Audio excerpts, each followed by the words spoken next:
Hello everyone, welcome to another episode of Inspire, Inquire. You see, I switch up the scene a bit. It feels really good to be outside and just living in purpose and in God's divine plan. I'm really happy to be here and happy that you're sharing with me in this spiritual journey.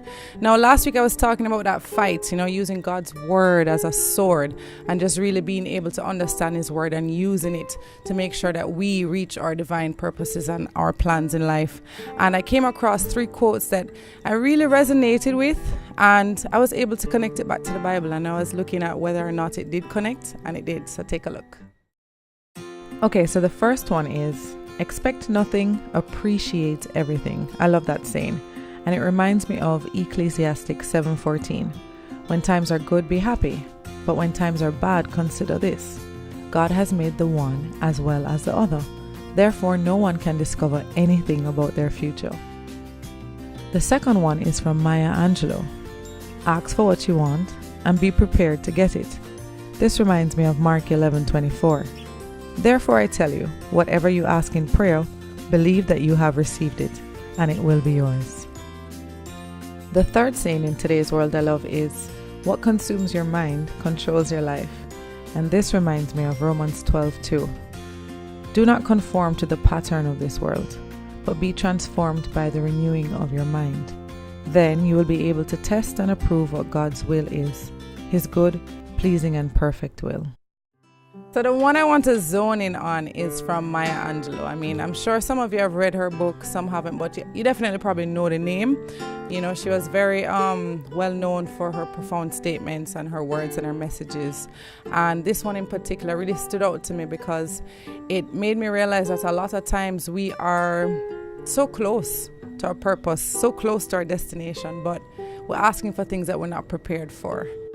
All right, for instance, if I wanted to be a singer per se, and I'm asking God, God, please help me to be a singer. I pray that I can be a singer. I want to show the world this message. I want to sing. And I never go one rehearsal yet. I never write one song yet. I never sit down and contemplate what I would have sing about or who am I about.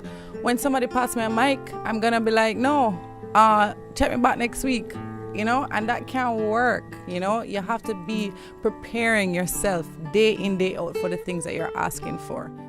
So the other aspect to Maya's quote is not just being prepared to get things that you want, but knowing that it's okay to ask. A lot of us really feel like we're not supposed to ask for things. We grow up with good manners, and good manners teach us that, you wait for somebody to give you something. But nothing's wrong with asking. If there is some kind of desire in your heart, you have to trust that God has placed it there for a reason, and ask and it shall be received. And the thing is, this week is really simple because this philosophy is something that we all subscribe to. It's something we know, it's something we accept, but don't necessarily take advantage of, don't necessarily use. And what's preventing you from being prepared for something that you've asked for? A lot of us wait for it to come and then get ready. By then it's too late. Think of a fighter who's getting ready to fight. He might have to prepare weeks, months in advance to be ready for that one fight.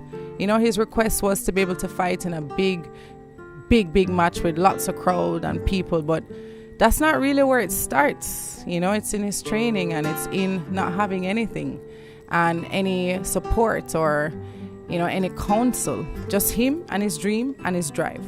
So I would encourage you to look at your dreams, find a drive, and push forward. Thanks so much for watching. Of course, I'm Regina. I'll see you next week on Inspire and Inquire.